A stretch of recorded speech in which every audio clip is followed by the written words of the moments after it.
በስመ አብ ወወልድ ወመንፈስ ቅዱስ አሐዱ አምላክ አሜን።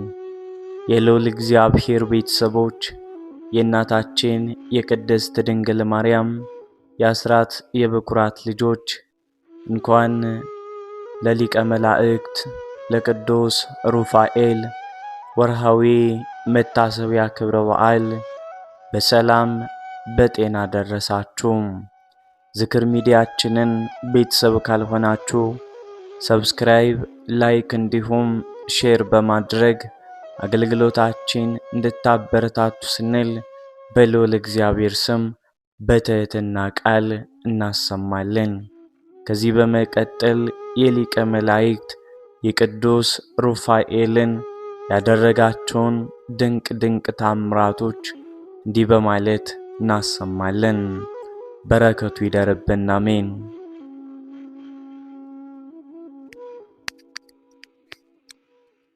በአሦር ንጉሥ በስልምናሶር ዘመን ከንፍታሌም ነገድ የሆነው ጦቢት የተባለ ጻድቅ ሰው በግዞት ይኖር ነበር። ጦቢት በምርኮ ምድር ቢሆንም ልቡ ግን ሁልጊዜ በእግዚአብሔር ቤትና በሕጉ ላይ ነበር።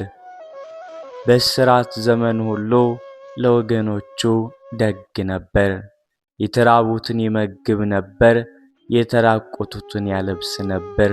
ለሞቱት ወገኖቹም በድብቅ መቃብር ይቆፍርላቸው ነበር።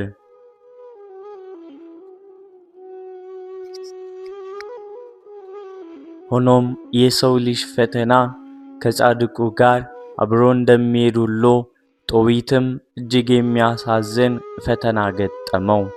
በአንድ ወቅት በድካም ምክንያት ከቀረበው ሰው አጠገብ ባለው ግድግዳ ጥላ ስር ተገኝቶ ሳለ የወፎች ኩስ በዓይኑ ውስጥ ገባ።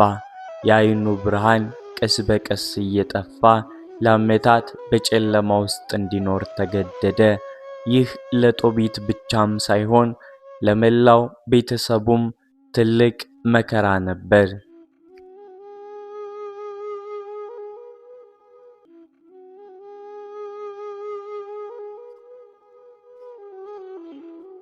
ጦቢት በዓይኑ በመታወሩ ተስፋ አልቆረጠም።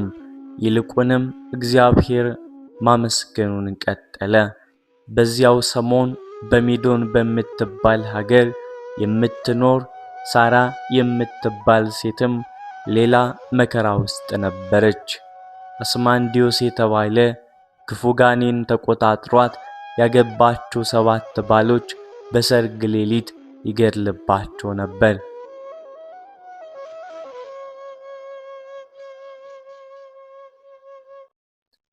የሰማዩ ንጉሥ የጦቢትን ትዕግስትና የሳራን መከራ ሲመለከት የሰው ልጅ መዳኛ የሚሆንበት ታላቅ ዕቅድ አወጣ።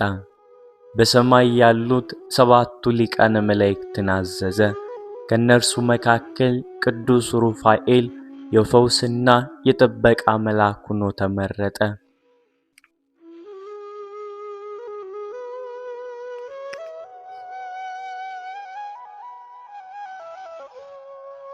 ሩፋኤል በክብሩ ቢሆንም የሰው ልጅ ለመታደግ ሰብአዊ መልክን ተላበሰ። አንድ ተራ ወጣት እንደ አንድ የጉዞ አጋር እንደ አዛርያስ ሆኖ ወደ ምድር ወረደ። እነርሱ የጦቢያን ወይንም የጦቢትን ልጅ ጉዞ ሊመራ፣ የሳራን መከራ ሊያቆም፣ የጦቢትን ዓይን ሊያበራ ወደ ታችኛው ዓለም ሲመጣ የሰማይና የምድር ኅብረት ተፈጠረ።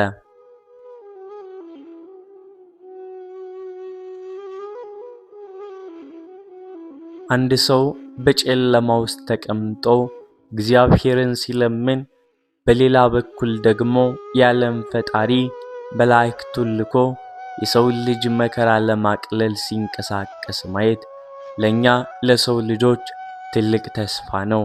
ቅዱስ ሩፋኤል ያኔ መጣ። ዛሬም በየዕለቱ ከኛ ጋር እየተመላለሰ መከራችንን ወደ ደስታ፣ ጨለማችንን ወደ ብርሃን ለመቀየር ዝግጁ ነው።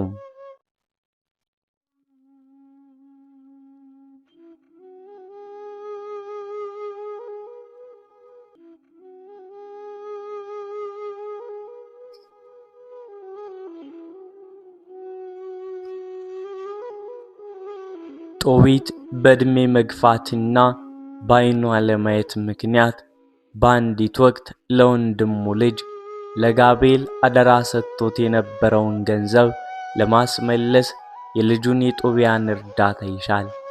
ጦቢያም አባቱን ለመታዘዝ ይነሳል። ነገር ግን ሜዶን የሚባለው መንገድ ረጅም፣ አደገኛና ያልታወቀ ነበር። ወጣቱ ጦቢያ ብቻውን ለመሄድ ሲዘጋጅ አባቱ ለልጁ አስተማማኝ አጋር ይፈልግ ነበር።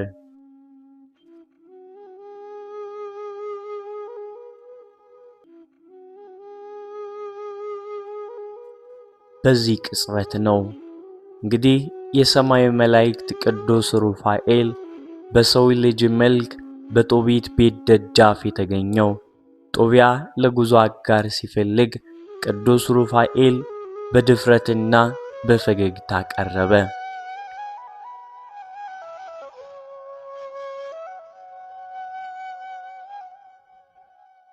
ጦቢያ ወደ ሜዶን መንገድ ታውቃለህ ብሎ ሲጠይቀው መልአኩም በልበ ሙሉነት አውቀዋለሁ፣ ብዙ ጊዜ ተጉዤበታለሁ፣ መንገዱን በሙሉ በደንብ አውቀዋለሁ ብሎ መለሰለት። ጦቢያ ወደ አባቱ ጦቢት ዘንድ አቀረበው። ጦቢትም ስለ ማንነቱ፣ ስለ ዘሩና ስለ ቤተሰቡ ሲጠየቀው መልአኩ በብልሃን እኔ የጎርቤ ልጅ ካንተ ወገን ይሁንኩ አዛርያስ እባላለሁ አለው። ጦቢትም እጅግ ደስ አለው። በልጁ ላይ ምንም ክፉ ነገር እንዳይደርስ የሚጠብቀው ሰው በማግኘቱ ተጽናና። ጦቢያና አዛርያስ ሩፋኤል ጉዟቸውን ጀመሩ። ውሻቸውም አብሯቸው ይጓዝ ነበር፣ ይከተላቸውም ነበር።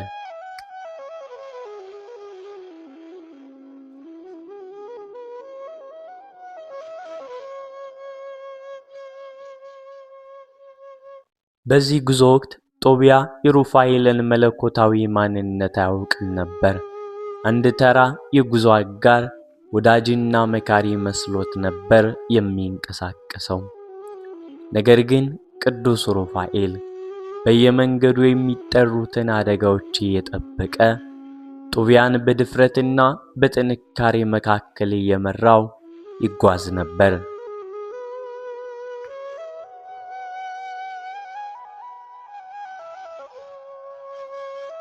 የሰማይ ሊቀ መላእክት በኪሩቤል ዙፋን ፊት የሚቆመው ኃያል መልአክ ለተራ ሰው ጦቢያ የጉዞ አጋር ሆኖ መምጣቱ የእግዚአብሔርን ታላቅ ትሕትናም ያሳያል። ያንዳንዱ የሰው ልጅ በሕይወት ጉዞው ውስጥ እንዲህ ያለ አዛርያስ አለው። የማናኛቸውም ነገር ግን ከጎናችን የሆነው ከወደቅንበት የሚያነሱ ከስተት የሚጠብቁን መላእክት አሉ። ጦቢያ አባቱን ታዘዘ። በታዛዥነቱም በዚህ ምክንያት ከሰማይ የመጣ አጋር ተሰጠው። እኛም በሕይወታችን ውስጥ ወላጆቻችንንና የሕይወት ሕግ ስንታዘዝ የሰማይ በረከት እንደሚከተለን ይህም ያስተምረናል። ጦቢያና አዛርያስ በትግሪስ ወንዝ ዳርቻም ደረሱ። ጦቢያ እግሩን ሊታጠብ ወደ ወንዝ በወረደ ጊዜ መጪው ታላቅ ታምር መነሻ የነበረው ያ ድንቅ ዓሣ ከውሃ ወጣ።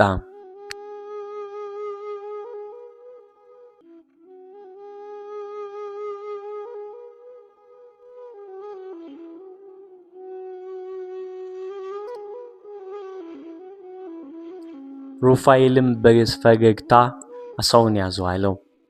ጦቢያ ዓሣውን ይዞ ከወንዝ ሲወጣ የሕይወቱ አቅጣጫ ሊቀየር እንደሆነና ገና አልተረዳም ነበር።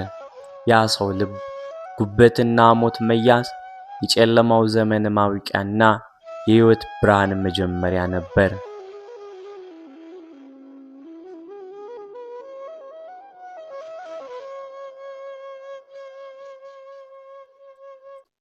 ጦቢያ በትግሪስ ወንዝ ዳር ተቀምጦ እግሩን ሊታጠብ ሲል ድንገት ከወንዙ ውስጥ አንድ ግዙፍ ዓሣ ብቅ አለ። ጦቢያ ሊበላው ወደ ዳርቻው ሲዘል ጦቢያም ፈራ። በዚያ ጊዜ ቅዱስ ሩፋኤል በጉዞው ሁሉ አብሮት የነበረው መካሪ ድምፁን ከፍ አድርጎ እንዲህ አለው፣ ዓሣውን ያዘው፣ አትፍራው። ጦቢያም በታዛዥነት ወደ ዓሣው ዘልቆ ያዘውና ወደ ደረቅ መሬት አወጣው። በዚያ ጊዜ መልአኩ ሩፋኤል የሰጠው ትእዛዝ ይህም ታላቁ ማዕከል ነው። ዓሣውን ከከፈለውም በኋላ መልአኩ እንዲህ አለው፣ የዓሣውን ጉበት ልቡንና ሞቱን አውጥተህ ያዝ። እነዚህ ነገሮች በጥንቃቄ ጠብቅ፣ ምክንያቱም ለሰው ልጆች ትልቅ መድኃኒት ይሆናሉና አለው።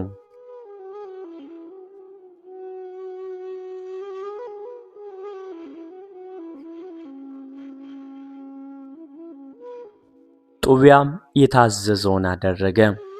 ዓሣውን ጠብሰው በልተው ጉዞአቸውን ቀጠሉ። ነገር ግን ጦቢያ በልቡ ውስጥ ጥያቄ ነበረው። ይህ ዓሣ ምን አለው? እነዚህ የውስጥ ክፍሎችስ እንዴት መድኃኒት ይሆናሉ?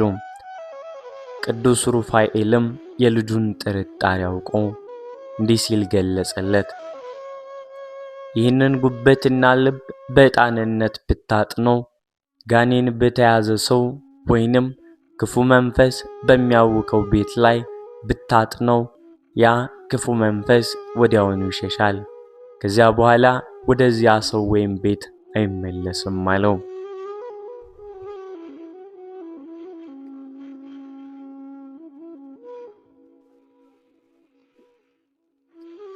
ይህንን አሞት ደግሞ ነጭ መጋረጃ በዓይኑ ላይ ለተጋረደበት ሰው ዓይን ብትቀባው ያ ሰው ይፈወሳል፣ ዓይኑም ከጨለማ ይላቀቃል። እግዚአብሔር ፈውስን የሚያመጣው ከሩቅም ሳይሆን ብዙ ጊዜ በእጃችን ባለ ነገር ነው። የጦቢያ ታሪክ እንደሚያሳየው የምንፈራው ወይንም አደገኛ የምናየው ነገር እንደ ዓሣው በእግዚአብሔር እጅ ሲያዝ ወደ በረከትና ፈውስ ሊቀየርም ይችላል። ጦቢያ ጋኔኑን እንደሚዋጋ አያውቅም ነበር። አባቱን እንደሚያድን አያውቅም ነበር። ነገር ግን ታዛዥ ስለሆነ ብቻ ለእነዚያ ታላላቅ ታምራት የሚያስፈልገውን መሳሪያ መድኃኒቱን ተሸክሞ ይጓዝ ነበር። ቅዱስ ሩፋኤል አስቀድሞ ጦቢያን ያዘጋጀው ለሚመጣው ፈተናም ነው። በሕይወታችን ውስጥ የሚያጋጥመውን ነገሮች ሁሉ ወደፊት ለምናየው የድል ቀን መዘጋጃም ጭምር ነው።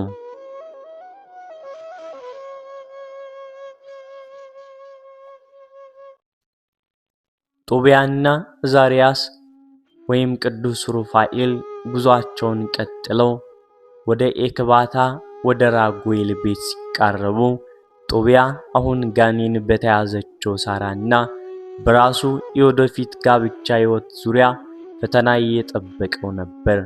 ሩፋኤል ግን እንደ አንድ ጥበበኛ መሪ ጦቢያን እያበረታታ ወደ ሳራ ቤት መራው።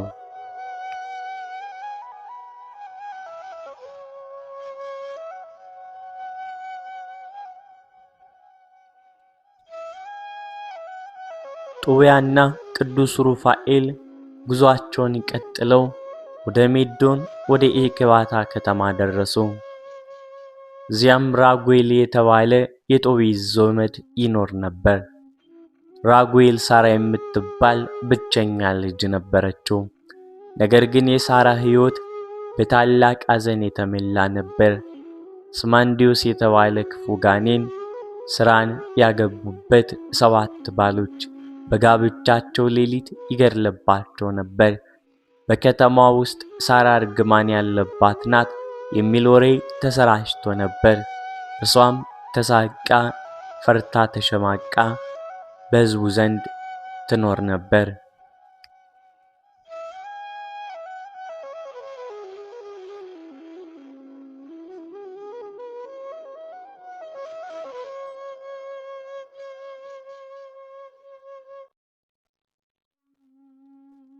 ጦቢያ ወደ ራጉኤል ቤት ሲገባ ራጉኤል በደስታ ተቀበለው። ጦቢያ ራጉኤልን ልጅህን ሳራን ለጋብቻ ስጠኝ አለው። ይህንን የሰማው ራጉኤል ግን እጅጉ ደነገጠ። ወንድሜ ሆይ ካንተ በፊት 7 ሰዎች አግብተዋት ነበር፣ ሁሉም ግን በሌሊት ሞተዋል። አንተም እንደነርሱ እንዳትሆን ፈራለሁ ሲል አስጠነቀቀው። ነገር ግን ሩፋኤል በጦቢያ በኩል ሆኖ ራጉኤልን እንዲህ አለው፣ አትፍራ፣ ይህ ልጅ ላንተ የተዘጋጀች ናት። አንተ ግን በእግዚአብሔር ስም ታገባታለህ። ሰርጉ ተከናወነ። ጦቢያ ወደ መኝታ ክፍሉም ሲገባ ቅዱስ ሩፋኤል የሰጠውን የዓሣውን ልብና ጉበት አወጣ። መልአኩ ቀደም ሲል እንዳስተማረው ጦቢያ የዓሣውን ልብና ጉበት በዕጣንነት አጠነው። ያንን ዕጣን ሲያጨስ ጋኔኑ አስማንዲዮስ በዚያ የዕጣን ሽታ ተቃጠለ፣ እንደ ጉንበኖ እንደ ጢስ ተኖ ወጣ። ይህ ሽታ የቅድስናና የእግዚአብሔር ኃይል መገለጫ ነበርና ጋኔኑ በዚያ ቤት ውስጥ ሊኖር አልቻለም። ወጣ፣ ተነነ።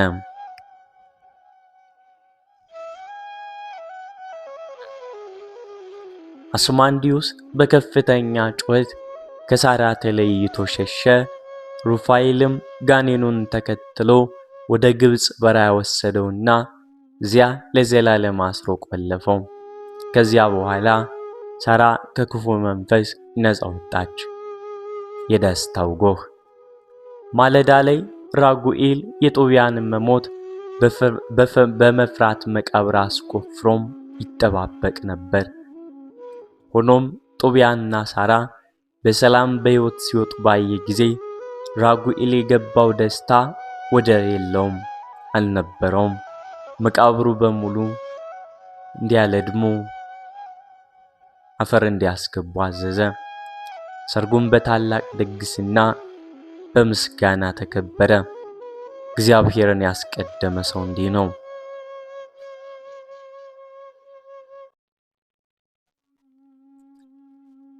ይህ ድል ለምን ያስደንቃል? የመንፈሳዊ ጦርነት ድል።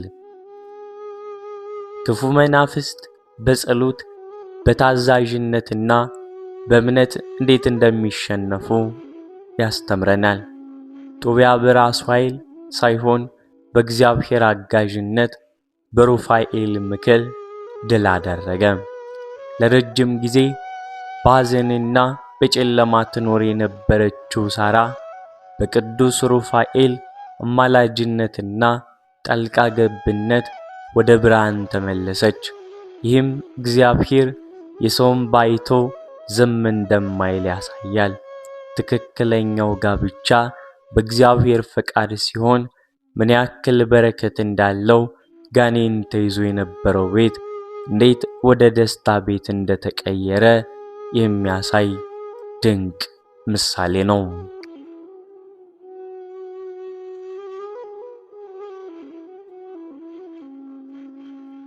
ጦቢያ አሁን ከባለቤቱ ከሳራ ጋር ወደ አባቱ ወደ ጦቢት ቤት ለመመለስ ተዘጋጀ። ነገር ግን ጦቢት ገና በዓይኑ ጨለማ ውስጥ ነበር። የጉዞው መጨረሻ ትልቁ ታምር፣ የጦቢት ዓይን መብራት እየተቃረበ ነበር።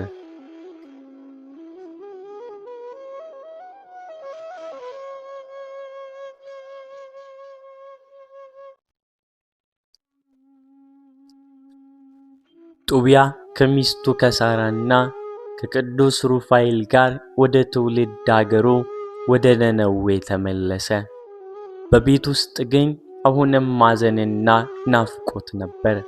ጦቢትና እናቷና ልጃቸው ጦቢያ ሳይመለስ ዘግይቶባቸው ስለነበር በመጥፋቱ እጅግ ተጨንቀው ነበር። ሐና ዘወትር ወደ መንገድ እየወጣች ልጇን ትጠብቅ ነበር። የመመለስ ደስታ።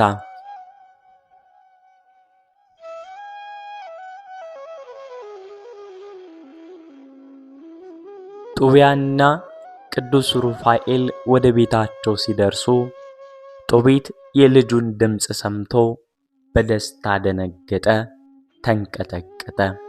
ምንም እንኳን ዓይኑ ባያይም ልቡ ግን የልጁን መምጣት ተሰማው። ጦቢያ ወደ አባቱ ቀርቦ እጁን በእጁ ላይ አድርጎ ሳመው። አባቱም እንባውን እያፈሰሰ ልጄ ተመለስክልኝ እያለ በደስታ አቀፈው። በዚያ ጊዜ ቅዱስ ሩፋኤል ጦቢያን እንዲህ አለው፣ ጦቢያ ሆይ አባታችሁ ሲመጣ ያን የዓሣ ሐሞት በዓይኑ ላይ ቀባው። የዓሣው ሐሞት ዓይኑን ይከፍተዋል፣ ነጩም መጋረጃ ይወገዳል፣ አባትህም የብርሃኑን ብርሃን ያያል አለው።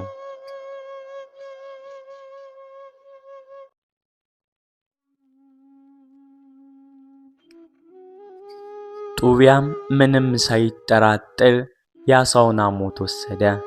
አባቱ ጦቢት ፊትም ተንበርክኮ በታላቅ እምነት ሐሞቱን በዓይኑ ላይ ቀባው።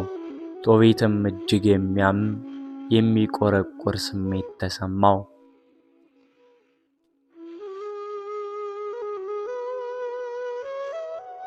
ይህ የሕመም ስሜት የዓይኑ ጨለማ የሚያነሳው የመፈወስ ኃይል መገለጫ ነበር። ጦቢት ዓይኑን በእጁ ያሻሸ በላዩ ላይ የነበረውን ነጭ መጋረጃ ቀስ ብሎ አወለቀ። ድንገት ዓመታት ሙሉ በጨለማ የኖረው ጦቢት የልጁን የጦቢያን ፊት አየ። ሰማዩን፣ ምድሩን፣ የሚስቱንና የሐናን ፊትና የቤቱን ግድግዳዎች ማየት ቻለ። የጦቢት አፍ ጌታ ሆይ ስምህ የተባረከ ይሁን፣ ቅዱሳን መላእክት የተመሰገኑ ይሁኑ። አምላክ ሆይ ወደ ጨለማ መርተኸኝ እንደገና ወደ ብርሃን ስለመለስከኝ አመሰግናለሁ እያለ የምስጋና ቃላትን አፈሰሰ። የእምነት ዋጋ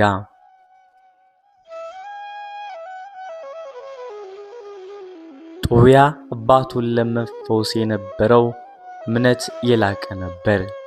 ምንም እንኳን ሐሞትን መድኃኒት መሆኑን በዓይኑ ባያይም የመልአኩን ቃል አምኖ መፈጸሙ ድንቅ ታምር አመጣ። ቅዱስ ሩፋኤል እንደ አንድ ተጓዥ አብሯቸው በመምጣት ይህንን ሁሉ ፈውስ በምስጢር ሲመራም ነበር። ጦቢት የልጁን መምጣት ሲያይ የቤተሰቡ ደስታ ወደ ሙሉነት ተመለሰ። ጦቢት በጽድቅ ለብዙ ዓመታት በመከራ ውስጥ አልፏል። አሁን ግን የጽድቅ ዋጋ ተከፈለ። የጨለማው መጋረጃ ተገፈፈ። ይህም የእግዚአብሔርን ፍትሕና ፍቅርም ያሳያል።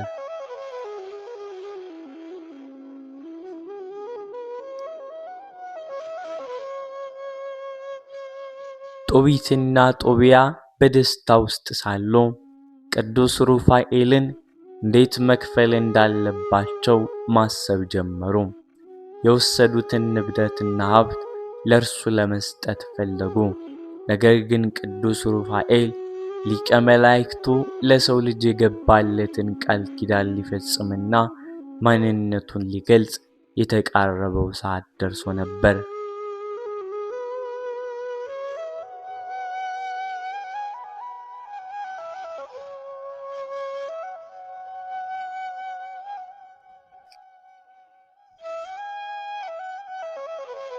ጦቢት ዓይኑ ስለበራለት የልጁ የጦቢያን መምጣትና የቤተሰቡን ደስታ ለማየት ስለቻለ እግዚአብሔርን እያመሰገነ ነበር። ጦቢያና አባቱ የዓይኑን ብርሃን ለመለሰው፣ ሳራን ከጋኔን ላዳነው፣ ጉዞውን በሙሉ ለጠበቀው ለአዛርያስ ያላቸውን ምስጋና ለመግለጽ ፈለጉ። ጦቢት ወደ ልጁ ጦቢያ ተመለከተና እንዲህ አለው፣ ልጄ ሆይ ይህ ሰው ለጉዞው መሪ፣ ለአንተና ለሳራ ጠባቂ፣ ለእኔም ፈዋሽ ሆኖ የተገኘ በእርግጥም እጅግ የሚገባው ወሮታ አለው። የያዝነውን ሀብት ግማሹን ለዚህ ሰው እንስጠው። ጦቢያ ሩፋኤልን ጠርቶ አዛርያስ ሆይ በሰላም መርተኸኝ ሚስቴን ከጋኔን አድነ አባቴን አክመህ ተመልሰሃል። ለዚህ ሁሉ ውለታ የያዝነውን ሀብት ግማሹን ተቀበል አለው።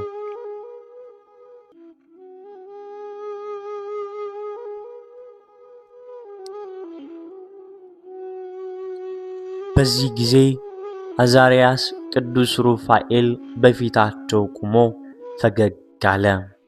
ቀደም ሲል የነበረውን የሰው ልጅ መልክ ቀይሮ በታላቅ ግርማና ሰማያዊ ብርሃን መገለጥ ጀመረ።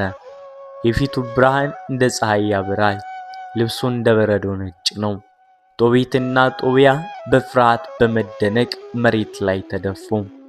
መልአኩ በታላቅ ድምፅ እንዲህ አለ፣ እግዚአብሔርን አመስግኑ፣ ስሙን አወድሱ። ስላደረገላችሁ ምሕረት ሁሉ በሕዝቡ ፊት ለሕዝቡ ምስክርነት ስጡ። እኔ ግን ማን እንደሆንኩ ታውቁ ዘንድ ገልጥላችኋለሁ። እኔ ከሰባቱ የጌታ ሊቃነ መላእክት አንዱ በእርሱ ፊት የምቆመው ሩፋኤል ነኝ። ጦቢትና ጦቢያ በሰሙት ነገር እጅግ ደነገጡ። እስካሁን ሲመሩት የነበረው ሲያናግሩት የነበረው አብረውት የጠጡትና የበሉት ሰው በዙፋን ውስጥ የሚቆመው ታላቁ ሊቀ መላእክት መሆኑን ሲያውቁ ሰውነታቸው ራደ። በመሬት ላይ በግንባራቸው ተደፍተው እግዚአብሔርን እየሰገዱ አመሰገኑ።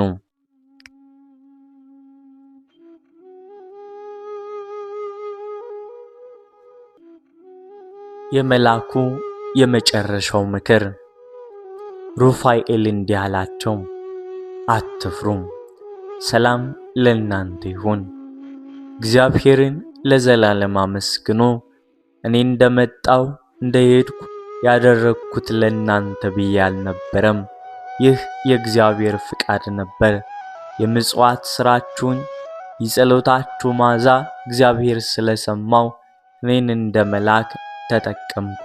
አሁን ተነሱ፣ ለሰው ሁሉ ይህንን ምስጢር ንገሩ። ከዚህ በኋላ ቅዱስ ሩፋኤል ከዓይናቸው ተሰወረ። እነርሱም በደስታና በአድናቆት ተሞልተው ይህንን ታምር በታሪክ መዝገብ ላይ ጻፉት። እኛ ሰውን እንደ ተራ አካል እናያለን። እግዚአብሔር ግን በዚያ አካል ውስጥ መላእክትን ይልክልናል። ታላላቅ ነገሮች ሲከናወኑ እግዚአብሔር በራሱ ጊዜ ምስጢሩን ይገልጽልናል። ጦቢትና ጦቢያ ይህንን ምስጢር ማወቃቸው ያላቸውን እምነት በዓለም ዙሪያ እንዲነገሩ አደረጋቸው። መልአኩ ማንነቱን ሲገልጥ እኔን አትስገዱልኝ፣ አታመስግኑኝ፣ እግዚአብሔርን አመስግኑ በማለቱ የክብር ሁሉ ባለቤት እግዚአብሔር እንደሆነ አረጋገጠ።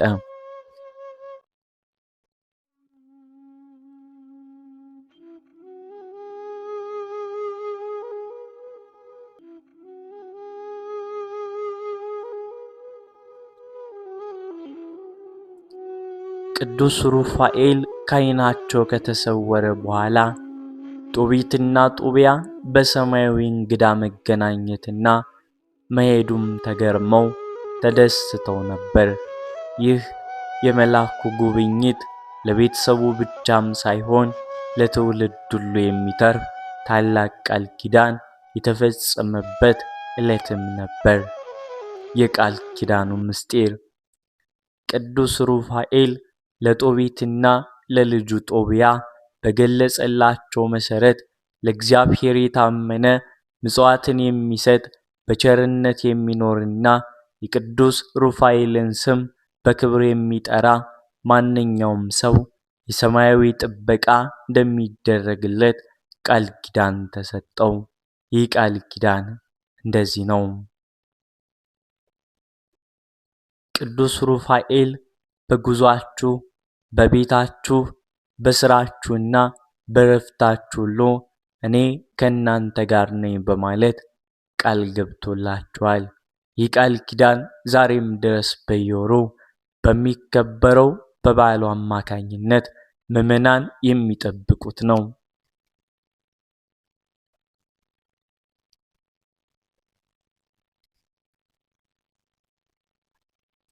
ሳራን ከጋኔን እንዳዳናት ሁሉ ስሙን እየጠሩ ምጽዋት እየሰጡና በእግዚአብሔር ፍቃድ የሚኖሩትን ሁሉ ከክፉ መናፍስት ከጥንቆላና ከጠላት ሰይጣን እንደሚጠብቃቸው ቃል ገብቷል። ቅዱስ ሩፋኤል የሰውን ልጅ ጸሎትና ምጽዋት ወደ እግዚአብሔር ዙፋን የሚያሳርግ መልአክ ነው። ስለዚህ በስማቸው ቤተ ክርስቲያን የሚያንጹ የሚዘክሩትና ለድሆች የሚረዱ በምልጃቸው አማካኝነት ጸሎታቸው በፍጥነት እንደሚሰማላቸው ታምኖበታል።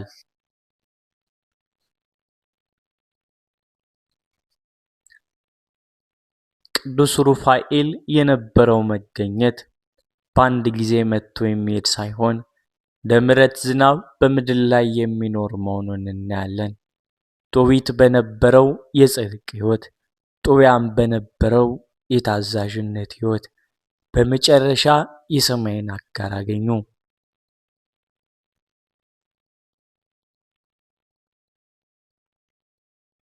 እኛም በሕይወታችን ውስጥ የምናደርጋቸው በጎ ተግባራት፣ የምንሰጣቸው ምጽዋቶችና የምናሳያቸው ትዕግስቶች እንደ ጦቢት ጸሎት ወደ ሰማይ ወጥተው የቅዱስ ሩፋኤልን ጉብኝት እንደሚያመጡ እናስተውላለን። ጦቢት ለብዙ ዘመን በጽድቅ ኖረ፣ በመጨረሻም በሰላም አረፈ። ጦቢያም ከሳራ ጋር ተባርኮ ዘመኑን ፈጸመ። የቅዱስ ሩፋኤልን ቃል ኪዳን ግን አልተቋረጠም። ዛሬም ድረስ በየወሩ በመጨረሻው ቀን በሩፋኤል ቀን ምዕመናን ለድሆች ምጽዋት ሲሰጡ፣ በስሙ ሲጸልዩ ያ የጥንቱ የቃል ኪዳን ኃይል እንደገና ሲታደስ ይታያል። ቅዱስ ሩፋኤል የጉዟችን መሪ፣ የቤታችን ጠባቂ፣ የዓይናችን ብርሃንና የነፍሳችን ፈዋሽ ይሁን። የእግዚአብሔርን ርኅራኄ የሚያስተዳድር ድንቅ ድልድይ ነው። በሕይወት ውስጥ ትልቅ ትርጉም እንደሚሰጠን ተስፋ እናደርጋለን። በዚህ ታሪክ ላይ ምን ተማራችሁ? ምንስ አፈራችሁ? ሰምተንስ ወደ ሕይወታችን ምን ያክል እንቀይረዋለን? ልዑል እግዚአብሔር አዕዋፋቶች የተዘራውን እንደለቀሙት ሳይሆን አብቅለው እንዳበቀሉት 30፣ 60፣ 100 ያማረ ፍሬ እንዳገኙት እንደ ጻድቃን ከእነርሱም ማኅበር እንዲደምቁ